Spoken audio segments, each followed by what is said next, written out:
Why you can't find a good creative strategist. A great creative strategist has the power to completely transform your DTC brand or agency. If every candidate you interview feels average, it's not that the good ones don't exist, it probably just means that your hiring process is weak. Most brands will post a generic job description, get flooded with unqualified applicants, and then end up just hiring the best person out of that bunch. In this video, I'm going to show you exactly why most brands attract the wrong applicants, vet the wrong things, and then end up hiring people who can't actually improve their ad performance. Now for context, I spent the last 5 years running a performance creative agency called Intelli, where we helped over 100 8- and 9-figure DTC brands scale with our ad creatives. And over that time, I've personally interviewed over 500 creative strategists. I've hired over 100 team members for my team and our clients' teams. And I've just gone through all the hiring pain so that you don't have to. And I've learned exactly what separates a bad creative strategist versus a great one. So point number 1, your job post is attracting the wrong people. Most creative strategist job boards are way too broad. They say things like analyze trends, work with creators, help scale our ads, be creative and data driven, and come up with creative ideas. And that sounds fine, but it attracts everyone.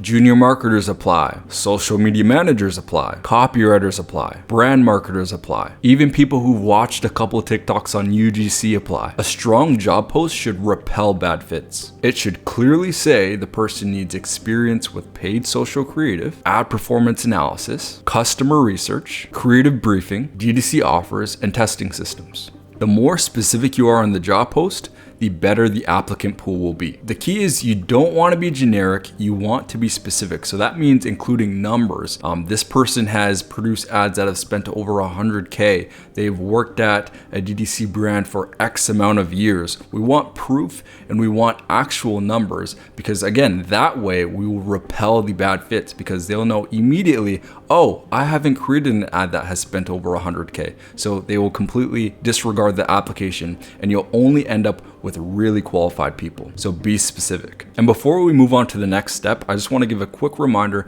that if you'd like to learn more strategies on how to hire a great creative strategist and how to build your own in-house creative team, make sure to subscribe to the channel. Point number 2, you're looking in the same overcrowded places. If you're only posting on LinkedIn, generic job boards, and other freelance platforms, you're competing with everyone else. The best creative strategists aren't sitting around applying to every job post. A lot of them are already working inside brands, agencies, or doing some freelancer gigs. In fact, some have no polished personal brand. Some of them aren't actively looking, but they'd be open to the right opportunity. That means you need a better sourcing process. Look at agencies that are producing strong creative. Look at brands that are producing ads that are clearly working. Look at people who have been connected to winning ad accounts, not just people who write creative strategists in their headline. The best creative strategists often have to be found. They're not just waited for. Point number 3, you're vetting portfolios the wrong way. A portfolio can be deceiving. It can look good, it can look impressive, but it can still prove almost nothing. Someone can show you nice looking ads, but it doesn't mean that they own the strategy. They might have just edited the ad. They may have written the script, but they may have only been part of the team. And they might not know whether the ad actually performed or not. When you vet a creative strategist, you need to ask deeper questions. What was the objective of the ad? What customer insight drove the angle? What was tested before this? What happened after this ad was launched? What did you learn from the performance? And how did this change the next round of creative? You're not just looking for pretty ads. You're looking for thinking and performance. Point number 4, you're interviewing for confidence instead of process. A lot of bad hires happen because the candidate sounds smart on the call. They know all the buzzwords. They talk about hooks, angles, UGC, testing, TikTok trends, meta performance, customer psychology. They talk about it all. But sounding good is not the same as having a repeatable process. You want to know how they actually work. Give them a product. Give them customer reviews. Give them competitor ads. Give them basic performance data. Then ask them what they would test, why they would test it, how they would brief it, and how they would judge success. That will tell you far more than a normal interview.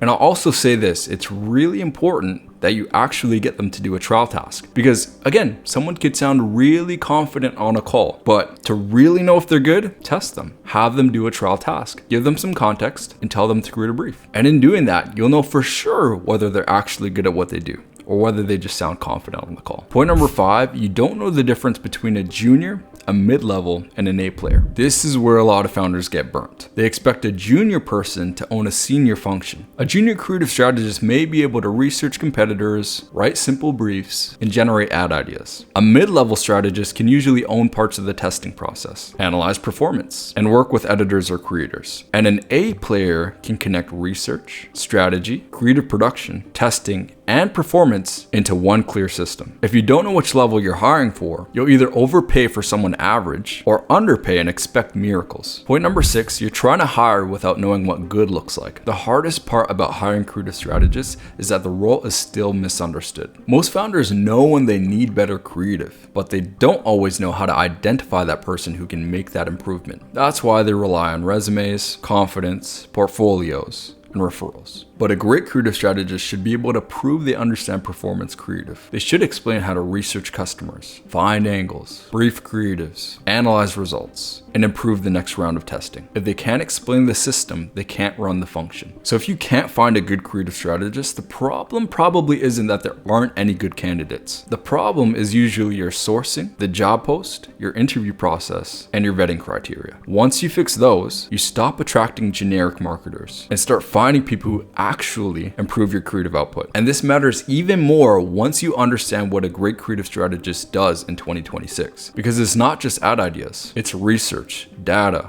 briefing, testing, and growth strategy. Most brands only realize that they hired the wrong person after months of bad applicants and weak hires. That's why me and my team help D2C brands and agencies find vetted creative strategists in 1 to 2 weeks. And if you want to know what to look for, watch the previous video here. Because once you understand the role, it becomes much easier to understand who's legit and who just has the title.